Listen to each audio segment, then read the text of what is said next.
Good evening, everyone. Welcome to our January edition of Voices for the West and our first webinar of 2023. For those new to us, Voices for the West is a monthly webinar series brought to you by Advocates for the West. We are a nonprofit public interest environmental law firm providing free legal services to conservation groups, Native American tribes, and concerned citizens. My name is Will Shoemaker, and I am Communications and Engagement Director at Advocates for the West. Tonight, we will be discussing writing on threatened Western landscapes. We're grateful to be joined by award-winning author Claire Boyles, as well as Ryan Shannon, Senior Attorney at Center for Biological Diversity. Before we dive in, I want to cover a few logistical items. At the bottom of your screen, you should see the chat section. And so that we can better get to know everyone this evening, please take a minute and drop into the chat your favorite book or essay that incorporates environmental themes or issues. I am writing into the chat now myself. Wild Souls by Emma Maris.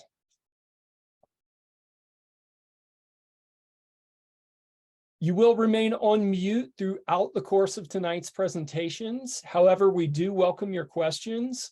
If a question comes to mind at any point during the course of tonight's talks, please go ahead and drop it in the Q&A section, which is also located at the bottom of your screen. You do not have to wait until the end of the talks to do so. And please note that the Q&A section is different from the chat section. We'll discuss as many of those questions as time allows toward the end of tonight's webinar. Let's see, Cadillac Desert, My Year of Meats, Braiding Sweetgrass. Those are some great ones. Thank you all for letting us know what some of your favorite writing is in the environmental realm. We are honored to be joined tonight by Claire Boyles for a reading from her book, Site Fidelity, and a conversation about her work. Claire is a writer, mom, a former farmer, and she lives and writes in Colorado. She is a 2022 Whiting Award winner in fiction and has received numerous other accolades for her work. Welcome, Claire.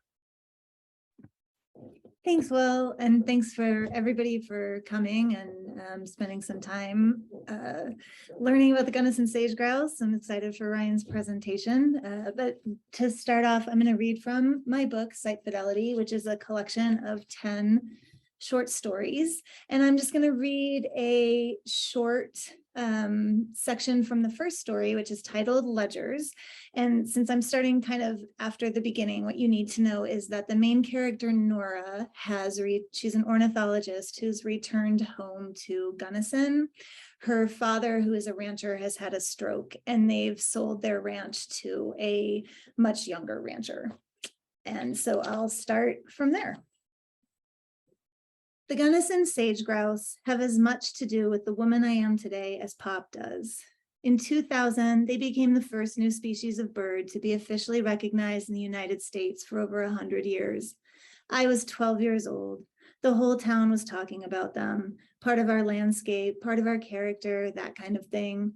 I was doing all the ranch chores with Pop by that age. Every day, a chance to test my courage, rounding up cattle, test my strength, pulling wires taut on fences, test my stamina, working every last hour of light in a day. I knew by the smile in Pop's eyes that he was proud of me, which is how I learned to be proud of myself. In my memory of Pop's voice, he is always saying, because he always was, "Nice work, Nora. You keep after it, Nora. That's it, girl. Well done." I'm sorry, but I think I forgot to say that Pop has lost his speech as a result of his stroke. He doesn't have full range of language. While we worked, Pop told me stories about his life before me on the ranch. My grandmother sucking the poison out of snakebite, my grandfather taking the waters at Juanita Hot Springs, the creamy sweetness of my mother's homemade ice cream. It comforted me to know that Pop and I had other people once. The stories let me blame time and bad luck for the missing members of my family, stop worrying we were alone because something was wrong with us. The sage-grouse had lived on the ranch all along. Pop just hadn't known, none of us had, that these ones were threatened especially much. The first time I saw them, we were out pre-dawn, fixing the same fence I'd seen Henson cut. The morning was overcast, sprinkling rain. The sun rose, but invisibly, behind the cloud cover, light fading in by degrees rather than streaming up in oranges and pinks from behind the East Ridge. I heard their calls like bubbles popping, staccato air sac percussions, saw the males strutting, virile. They were so full of themselves, so full of life. I knew I was witnessing something important and rare. I felt then for the first time the mix of emotions that fragile species have always evoked in me. Precious awe, a preemptive sadness of loss, anger and indignation at humanity's deep apathy, surges of what must be a sort of maternal protectiveness. We'll come back tomorrow, Pop said, and camp out here while we get a fence around the meadow. If we can keep it out of grazing in the spring at least, we can help save these birds all on our own. We don't need to tell anyone they're here. We don't need a government handout to do the right thing. We just need to take care of our own. And we did care for them. We camped there for a week every year, counting the high males and females, recording the numbers of viewable copulations, not many, evidence of predator interference, coyote, owl, hawk, golden eagle. Pop would write it all down in his ledger. It's not a diary, he'd say gruffly, tussling my hair when I'd tease him. It's a ledger. Diaries are for feelings, and I'm not keeping track of my feelings. I'm keeping track of the facts. Pop kept neat and orderly notes of daily events in a series of 99-cent black and white composition notebooks he'd pick up every year with my school supplies. He was almost famous for the way he could tell you he sold 152 head of cattle in 1993, or that the Blue Mesa Dam generates 60,000 kilowatts of energy every year, while the Crystal Dam only produces 28,000. These days, quantifiers are slippery for Pop, and he drops them easily. He can't get his numbers straight at all. It's not a difference in his thinking, just his speech, but it changes everything about how people see him, even how I see him, which makes me ashamed of myself. Pop's ledgers are how I learned the difference between practical thinking and emotional thinking, the way lots of people who love one way of seeing things have contempt or maybe fear for the other. He used to mark my growth on the kitchen door jamb every 6 months, copy it into his ledger. If I did that now to him, I'm afraid I'd find he was shrinking, that the marks would run, gravity-fed, in the wrong direction. Pop writes grocery lists using his left hand, since everything that used to be dominant in him is broken. It's like he's in kindergarten, the poor spelling, the shaky, uneven handwriting. Pop wants bananas, grape nuts, and orange juice. He writes, bababas, surl, ju. There are boxes and boxes full of Pop's ledgers in the detached garage of the old Victorian we bought in downtown Gunnison. His notes from the Lek over the past 3 seasons document a 55% drop in the high male population on our land. He never mentioned it before his stroke, and now he won't talk about it at all. Pop, I said, dropping the open ledgers on the pine wood table he built the first winter I was away at college. What happened? Pop looked at the ledgers and then at me, surprised, his face tensed and lined. He was my favorite storyteller, and now he's barely interested in simple conversation. Don't know, he said, shrugging his left shoulder. I tried again. I don't know how much I'm supposed to adjust to this new, more limited Pop, how far I should allow him to recede. Why so few birds? Is something wrong with the Lek? Pop was examining his pill bottle, counting his purple morphine pearls, trying to pry the lid off with the thumb of his one working hand. He wasn't listening, or he was trying to look like he wasn't listening. Pop, I said. He shrugged again, then lifted his left hand into the air, annoyed. Don't know. Conversations are hard for Pop, but they're hard work for me too. So much relentless effort to connect, to relate, to love, and to feel loved by him. I wanted to yell, to grab his shoulders and shake the news out of him, or at least shake him into being interested in me, in the sage-grouse, in anything. But I can't do that. He's my Pop, and I love him. And what good would it do exactly? Fine, I said. Boring conversation anyway. Pop glared at me, hummed a few bars of the Star Wars theme, and ran over my foot with his electric wheelchair as he rolled toward the bathroom. And I'll stop there. Thank you, Claire. I must say that that story in particular is very meaningful to me personally, in part because Gunnison is my home, but also as editor of the Gunnison Country Times newspaper for nearly a decade. I spent a lot of time, and our reporters spent a lot of time covering the plight of the Gunnison sage-grouse. So I'm very excited to, share your work with attendees this evening, and also for the conversation that we're about to have. It's my understanding that you began writing professionally as an adult. I think I read you were 36 when you wrote your first serious short story. What led you to this pursuit and the idea of tackling environmental topics through writing?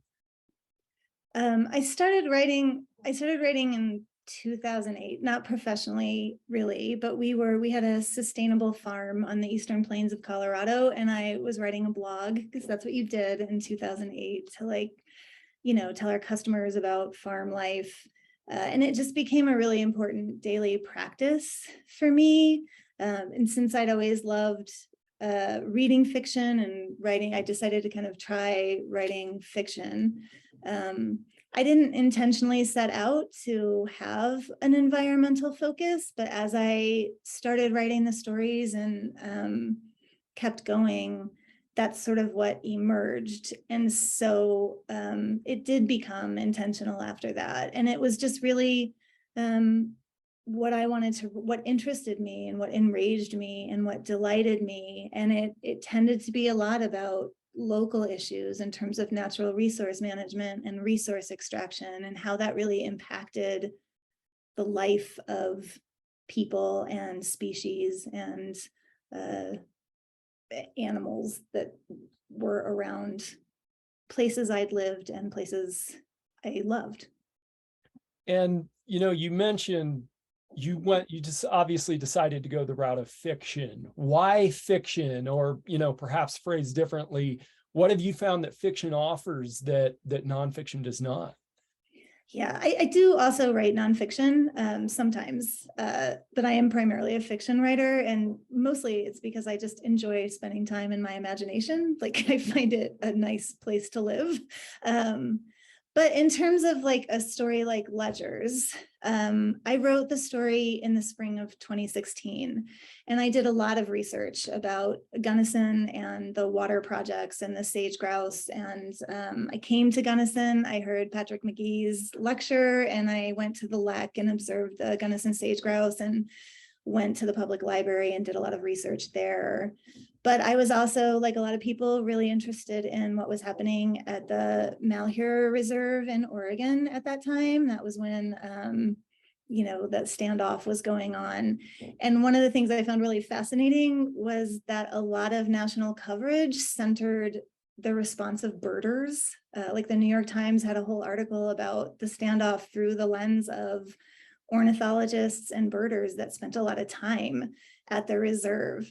So then I found some blog posts written by birders addressed to Ammon Bundy and the people up there that were they're just very threatening. Like, we can hide, you never know we're there, we've been watching you for years, we know everything.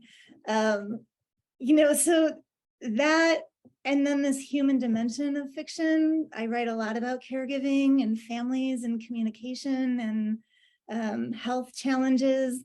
And I just think fiction allowed me to take all those things, like sort of pull all those things into one 15-page story. It just was like a broader canvas, I think, that allowed me to like really synthesize all that thinking into 15 pages or 5,000 words. In a way, writing nonfiction about any one of those things would have been possible. And there is a lot of really good nonfiction written about those events. But to me, fiction is just, since you can make it up, you can make anything true. That's just, there's so much possibility in that. So how did your past experiences influence the stories in Site Fidelity?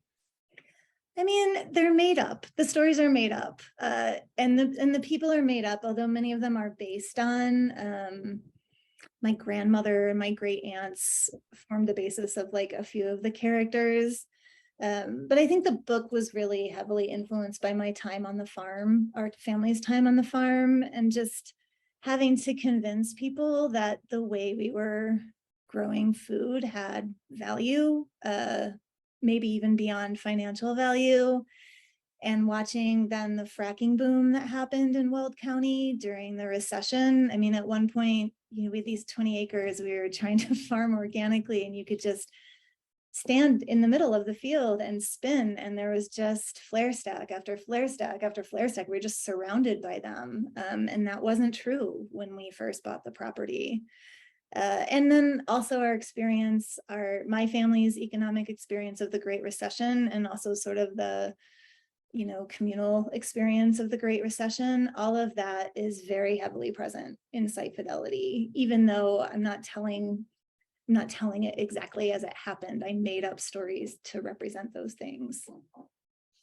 So I don't want to provide any spoilers here, but some of your characters in Site Fidelity are prone to mild monkey wrenching. How would you describe the role those actions play in the stories? And I ask because I don't get the sense that you're promoting vandalism or trespass. Rather, these actions seem tied to the gravity of the situation. What can you tell us about that? Yeah, it's definitely not Ed Abbey level monkey wrenching.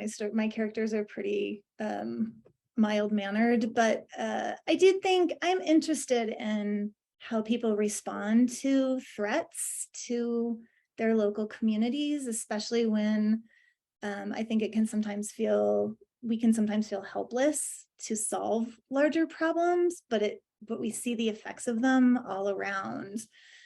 In the stories, none of the monkey wrenching antics or shenanigans are successful. That was something I thought was important. Like, the characters are not really heroic, and the actions really don't make any difference at all in the context of the story.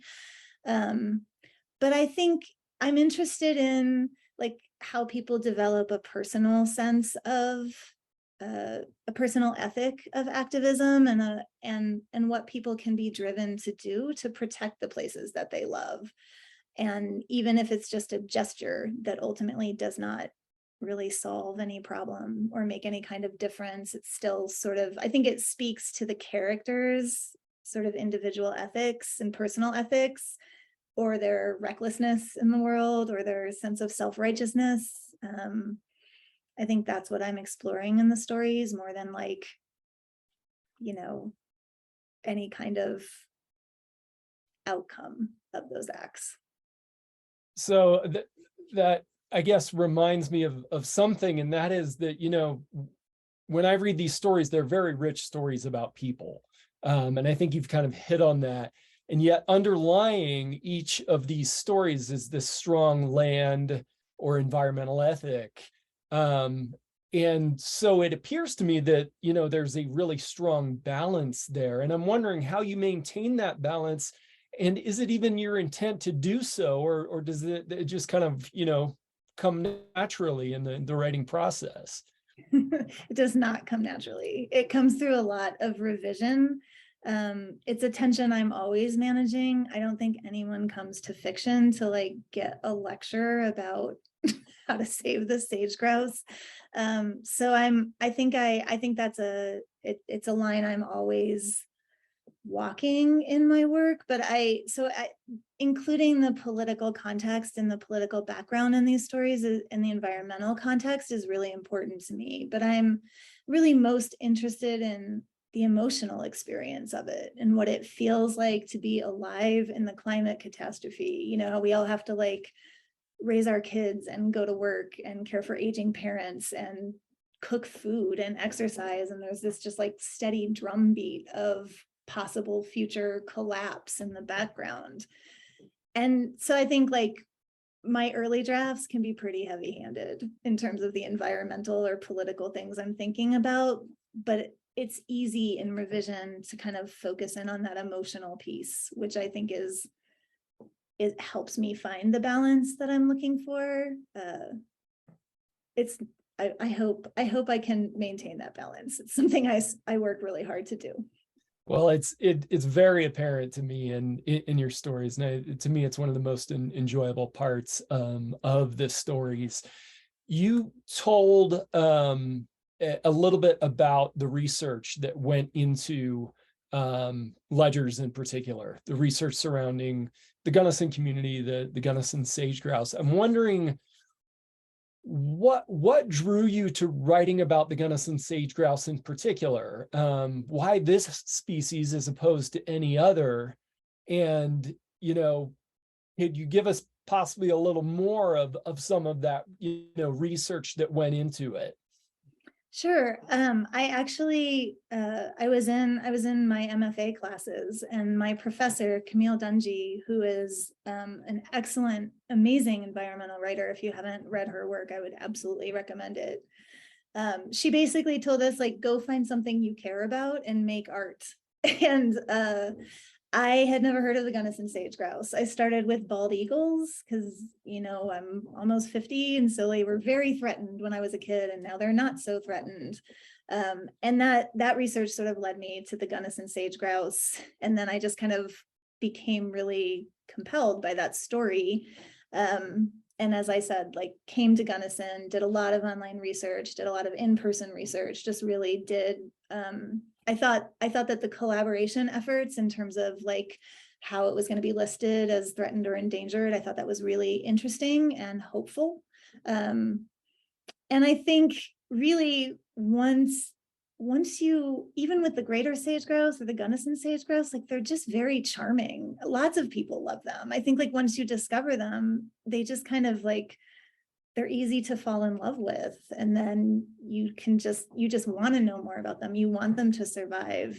It just feels like rooting for the underdog, and so yeah, I think that just became a really important part of the Gunnison sage-grouse. Just were sort of how I think I taught myself really to write about issues like this in a way that felt right to me.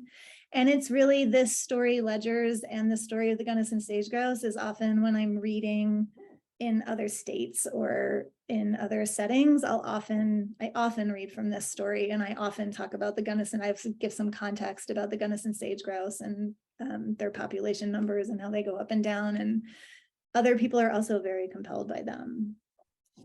I'm curious, what sort of response do you get in some of these, places that are clearly very far removed from the habitat of this particular species? What do folks say? How do they respond? I mean, a lot of them will come up to me at the end and be like, what can I do? Like, how nobody wants to see any species erased from the planet. Very few people really want that to happen. And so I think that's, everybody wants to hope that we can save them. And I think when you encounter them, hopefully in fiction or in a story, it does hit something in your heart. And when you know it's a true thing that you could possibly intervene. I don't know what there is really for people to do if they live in New York City, if they live in Ohio, but I do like sharing the story of the Gunnison sage-grouse, and it does it hits other people's hearts as well. So the title, Site Fidelity, can you explain first off what that means from, a biological perspective, and how you kind of use that as a theme to tie the short stories within the book together? Yeah, I learned about that term, which is a scientific term, as I was researching the Gunnison sage-grouse. There is a story that anecdotally is true. I don't know if it can be proven to be true, but that when the Blue Mesa Reservoir filled, there was a very large lek that was inundated. And the year the Gunnison sage-grouse came back, there was frozen water, and they just were, like, slipping around trying to mate. It didn't work out. And the next year, only half as many came back, and the year after that, half as, and then that entire sort of lek family died out because the lek wasn't available to them anymore. So site fidelity is that instinct that animals have to return to places, often for breeding, but I think it's broader for that. And in terms of the book, it just started to seem like a metaphor for life during the climate catastrophe. Like, it's a really dangerous thing to be so tied to one place, because if that place no longer can support you, you're done. That's all you have. And you can look at that at a lot of different scales, in terms of like your own lawn, a farm, a community, all the way up to the planet, like we can't live without it. And so it just became like a way to think about our relationship to the land. I think fidelity is a really beautiful way to think about I think it just might open up ways to reframe our sense of care for each other, for the land, for species, and hopefully like a different kind of stewardship, a better, improved stewardship. Great. Well, thank you so much, Claire, for offering some insight on your work, on your writing process, and kind of how you approach your work.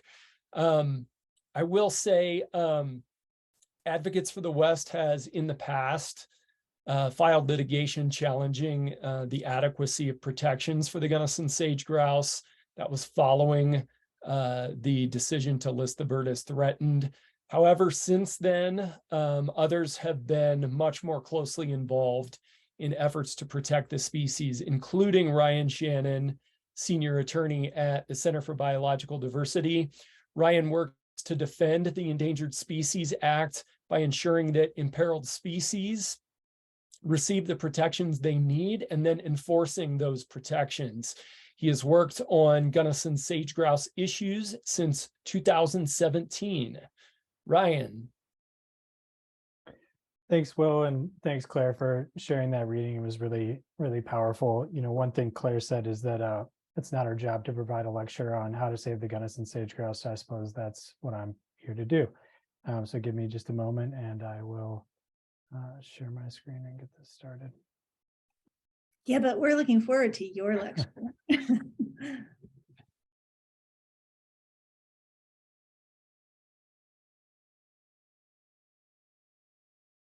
Okay, hopefully you can see my first slide, which, as Claire noted, has a picture of the Gunnison sage-grouse, and they really are quite striking birds. And I think it's hard not to appreciate their beauty and their uniqueness once you start to learn about them. And also, as Claire mentioned, the Gunnison sage-grouse wasn't even recognized as a distinct species until relatively recently. In 2000, we actually have one of the folks who wrote the paper, was one of the co-authors on the paper, identifying them as a subspecies with us tonight, Jessica Young. And shortly after its recognition as a distinct subspecies, people started petitioning for its protections. It was petitioned for listing under the Endangered Species Act in 2000. And normally under the Endangered Species Act, the U.S. Fish and Wildlife Service is supposed to respond to a listing petition within 2 years, but that didn't happen. And it ultimately took until 2013 and a couple rounds of litigation before the U.S. Fish and Wildlife Service finally got around to proposing it for listing in 2013. And so in 2013, it proposed it as an endangered species, the highest level of protection that can be provided under the Endangered Species Act, and also proposed designating a significant chunk of land in Colorado as critical habitat. But then in 2014, the service backtracked and instead listed the bird as threatened. And while it did designate critical habitat for the bird, it didn't provide as expansive protections as it had proposed to, and strict protections from the Poncha Pass population without explanation. As Will mentioned, there was a significant amount of litigation surrounding the listing decision. Advocates for the Western Watersheds Project and the Center filed suit challenging the listing determination, arguing that the service should have followed through with its proposed rule to list the bird as endangered and its original, more expansive definition of critical habitat. The Stock Growers Association, the state of Colorado, the state of Utah, and others filed suit on the other side. We both countersued each other. But that all was eventually settled with the current status of the bird remaining a threatened species today, and with critical habitat designated. When it was proposed for listing in 2013 and 14, just shy of 5,000 birds remain range wide, 4,705. And while there's never been a minimum viability population viability study for Gunnison sage-grouse specifically, that is below a generally accepted threshold of 5,000 birds that would give you some guarantee of persistence in the foreseeable future over about 50 generations. So they really are still in quite critical condition. And as their numbers can fluctuate over the years, a couple bad years can put them on a bad trajectory, that making it hard for them to rebound. So on this slide, you can see what its historical range looked like and kind of what it's left with today, which is a small fraction of its once wider range. And sadly, I think that this map is actually a little bit out of date. The Monticello population in Utah hasn't had any successful recruitment in several years. And so at this point, the bird really only exists within the state of Colorado. And the core of that range is in the Gunnison Basin, this maroon patch that you can see on the right side of the slide. There are, however, 7 satellite populations shown here.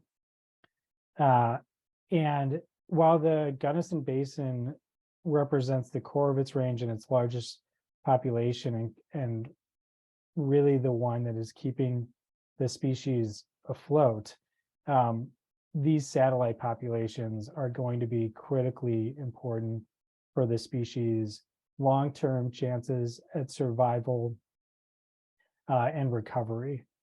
And as I said, the satellite populations unfortunately aren't doing quite as well as the Gunnison Basin population.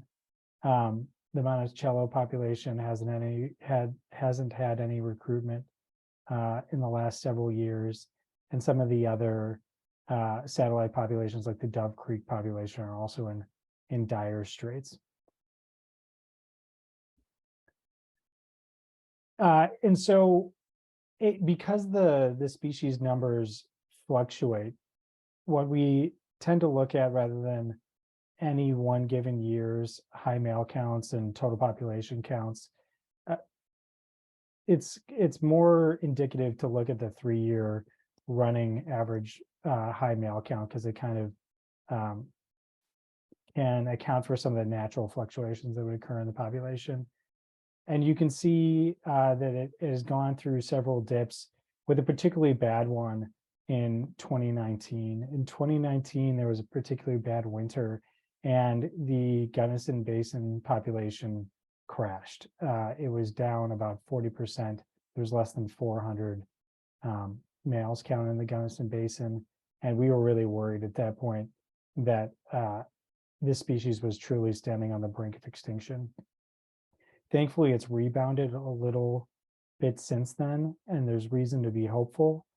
But I think the real question will be whether or not those trends can continue, and whether or not we can identify and implement conservation actions that take us away from the randomness of one good year or one bad year affecting the species on such a high level. And that's going to take restoring those satellite populations and bringing the overall population numbers up. Let's see here. So for a little bit of background too on what a high male count is and why those are used for population estimates. As I said in the opening slide, Gunnison sage-grouse are known for their mating rituals of flex, where the males will come out and strut and display for the females. So it kind of offers a unique opportunity to get a snapshot of the species population. So observers will come in and take a look at the high male count at the lek, and then use an equation to extrapolate that to the entirety of the population. And so that's why there's so much focus on this high male count. Here's another graph showing the population trends pretty much since we've had accurate counts for the bird.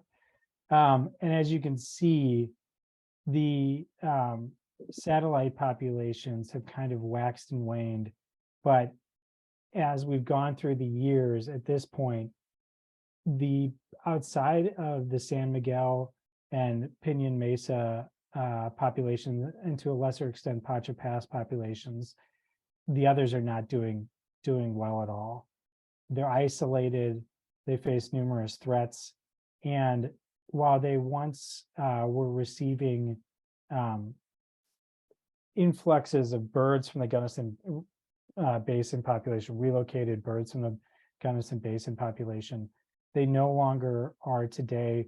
One, because there's concern that the Gunnison Basin population itself can't support it, and two, because whenever they would relocate birds and try to bolster the local populations, it didn't seem to have a long-term lasting effect.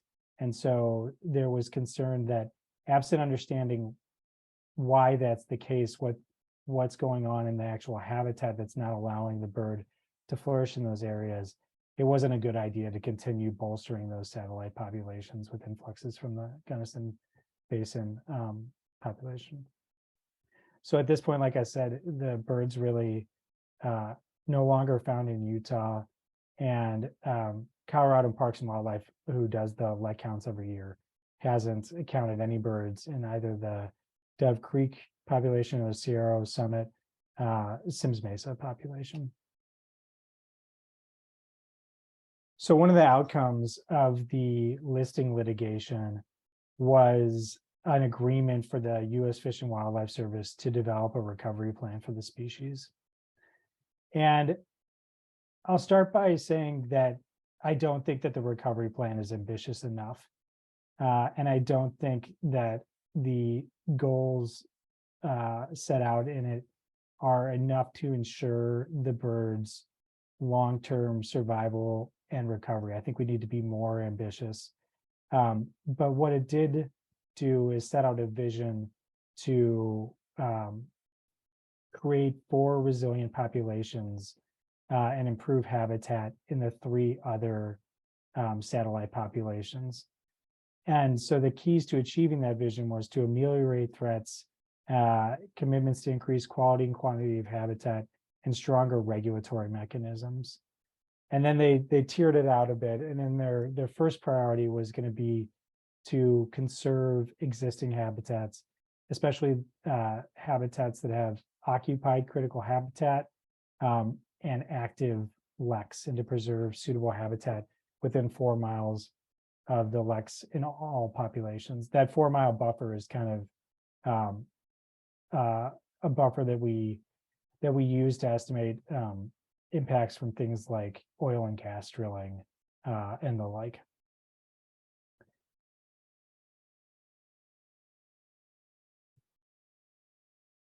So going into a little bit more detail on the recovery plan's criteria, and one of the reasons why I say that I don't think it's ambitious enough is the way it sets it out is for the recover plan says that if these criteria are met, the bird might be in such a state that it can be delisted and that it no longer needs the protections of the Endangered Species Act.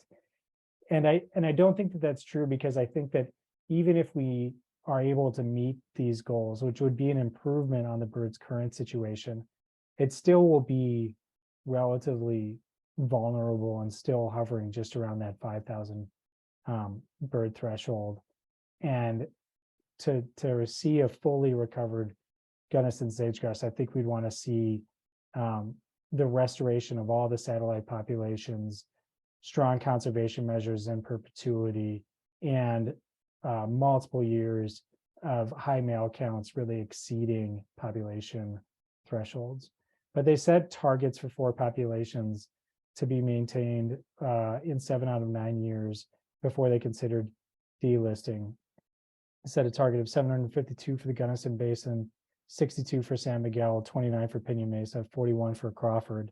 And as you can see, with the exception of the Gunnison Basin this last year, none of the populations are meeting these targets right now. And their second criteria was to implement regulatory mechanisms or other conservation plans or programs, such as land use management plans, to reduce and ameliorate threats to the species and try to restore some of its habitat from its highly fragmented state. So what are the primary threats to the species? The primary threats are habitat loss and disturbance, and hand in hand with that, extreme habitat fragmentation, where these populations aren't currently connected and birds aren't really traveling between one population and another. They're also really impacted by the ongoing drought in Colorado. Other threats include energy development, mining and infrastructure, recreation and travel has a pretty significant impact, especially in the Gunnison Basin and popular recreation sites. One of the increasing threats that we're seeing over the last several years, largely exacerbated or increased due to climate change, is invasive species and fire. When we're talking about invasive species, the main one that we're talking about is the invasion of cheatgrass. And it's both replacement of the Gunnison sage-grouse's native habitat and its impact on fire and how it's changing the fire regime in the area. Livestock grazing is also a threat to the species. It's actually hard to even say how much of a threat to the species it is, because all of the Gunnison sage-grouse's current range is grazed by livestock. There's no areas that are not impacted by livestock grazing. Ecosystem transitions are a threat. The encroachment of pinyon juniper, as I said, climate change is a threat to the species, largely by increasing the threats of drought, invasive species, fire. And then finally, population growth and private land development are significant threats to the species. You know, as Colorado becomes more and more popular, there's always concern that land development is going to replace even more of the bird's native habitat or further fragment its habitat through the development of roads, power lines, etc.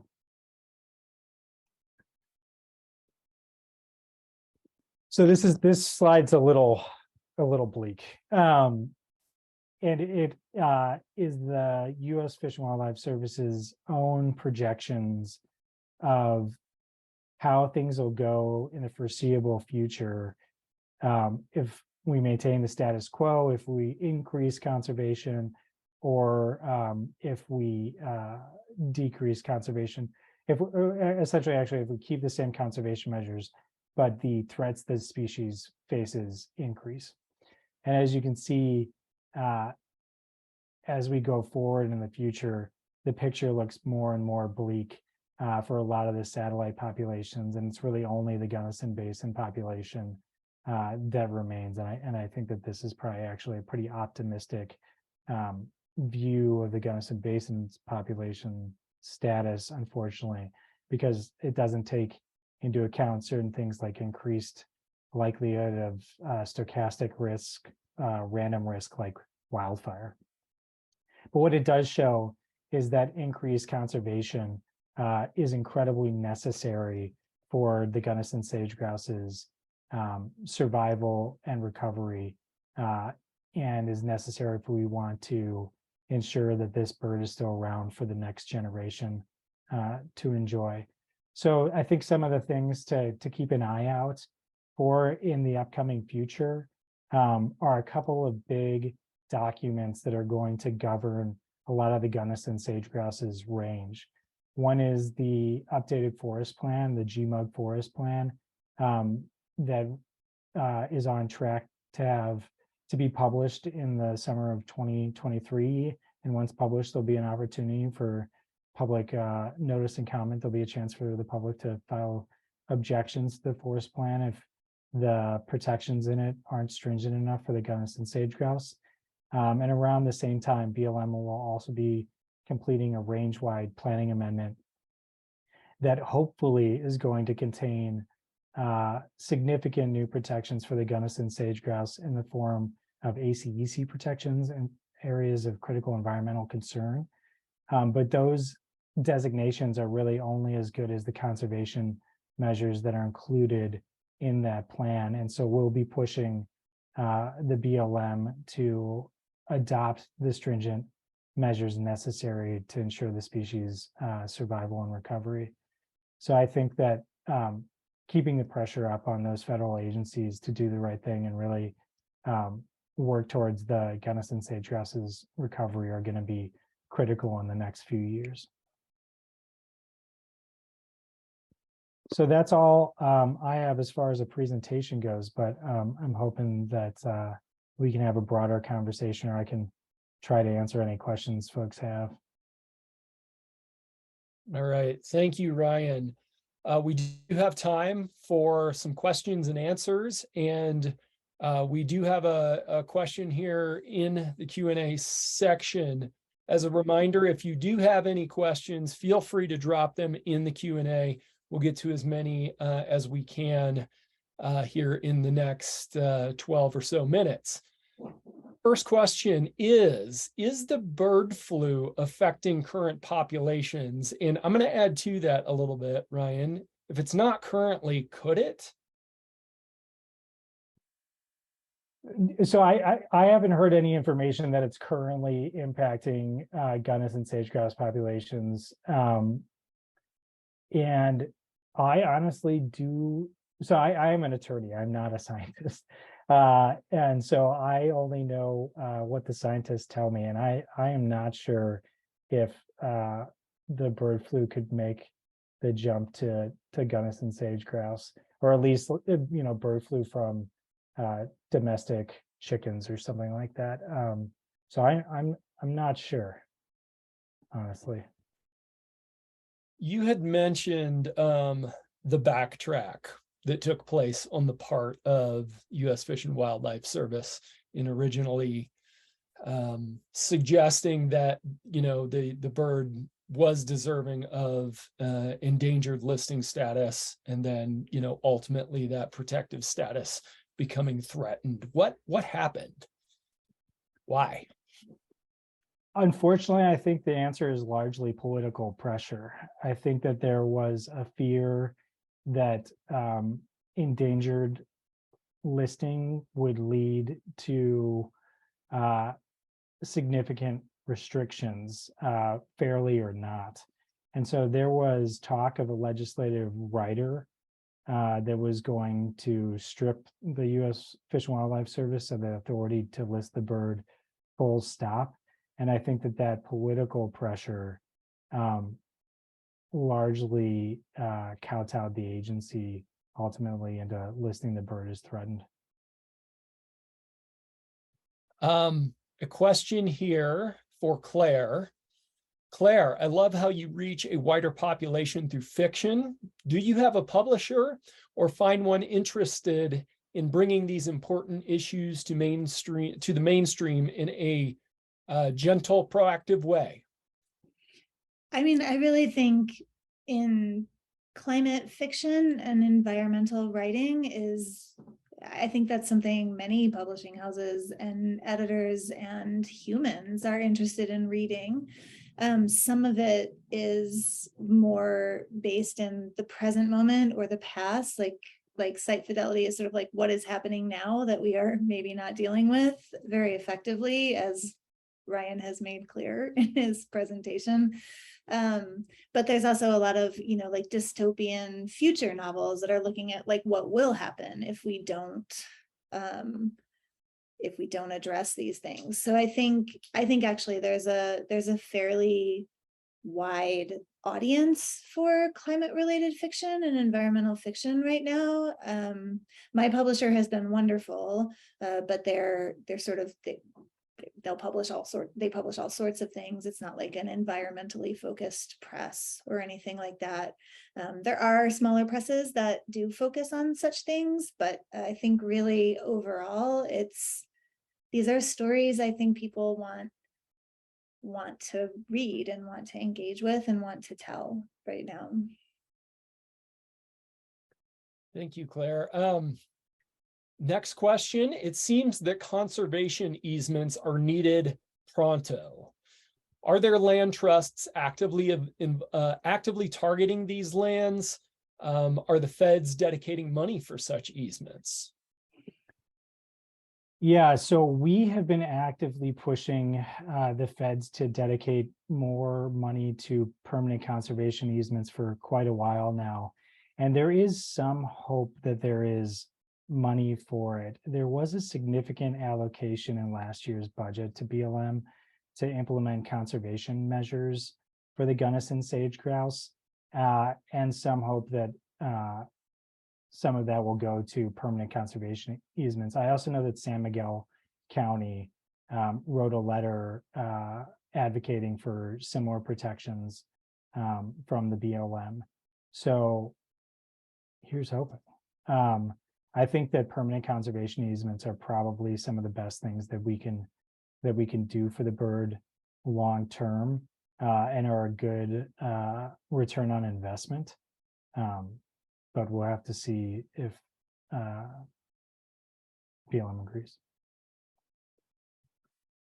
I apologize for putting you on the spot, Claire, but I think you mentioned you may have a question or two for Ryan. I mean, he covered a lot of them as I was going on, but I'm interested to know,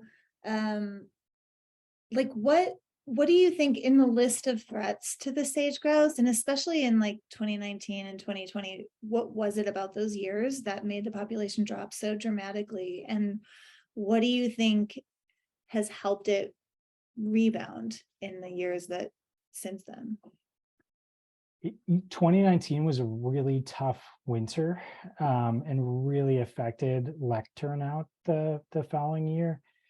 It's likely true that the high male count was a little bit lower than the actual population because CPW had a hard time accessing the Lex in 2019.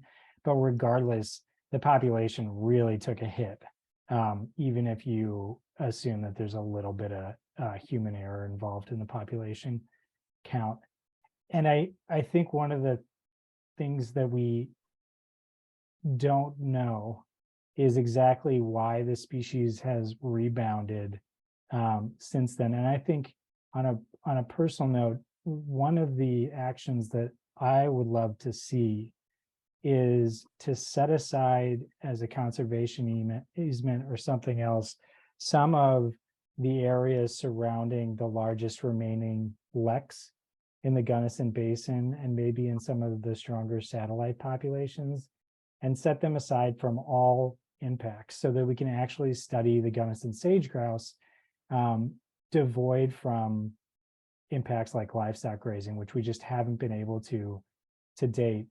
And in part because it's a new species, in part because these things take time and are expensive, a lot of the science that we do have is imported over from the greater sage-grouse. And while it's relatively reliable, they're very similar, it would be great to have more scientific studies, particularly focusing on the Gunnison sage-grouse. But I think that anything that we can do to restore their historic habitat needs and then just leave them alone is probably the best strategy we have for giving them a chance at recovery. Ryan, you've mentioned conservation easements. You also mentioned the GMUG Forest Plan. That's Grand Mesa, Uncompahgre, Gunnison National Forests. And the conservation plan, I believe you referred to it as, that the BLM is working on. When it comes to threats, aside from those, immediate action items, what do you see as steps that can be taken to really address this ongoing decline in the population that we seem to be seeing? Yeah, so I think that there's several things that could happen with those plans. Mineral withdrawal would be great. There's some concern that there are some rare earth minerals in the Gunnison Basin that folks are just beginning to prospect on, that are right in the heart of the Gunnison sage-grouse's range. And so mineral withdrawals would be a great thing to see in those plans. I think livestock raising management that really looks to keep livestock out of areas around Lex through the brood rearing season, like it's basically until the beginning of July, would be really beneficial for the species.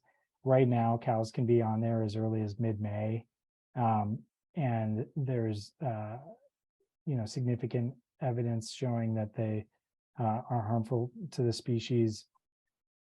And then I think ongoing controls over recreational development, the closure of roads, and any other actions that can be taken to decrease habitat fragmentation. All of those would be great to see in the upcoming plans. We have time for one more question. And Claire, this one's for you. I am very interested in knowing who some of your favorite environmental authors, or even specific works, who that has come before you, or even your contemporaries now, do you really find inspiration in?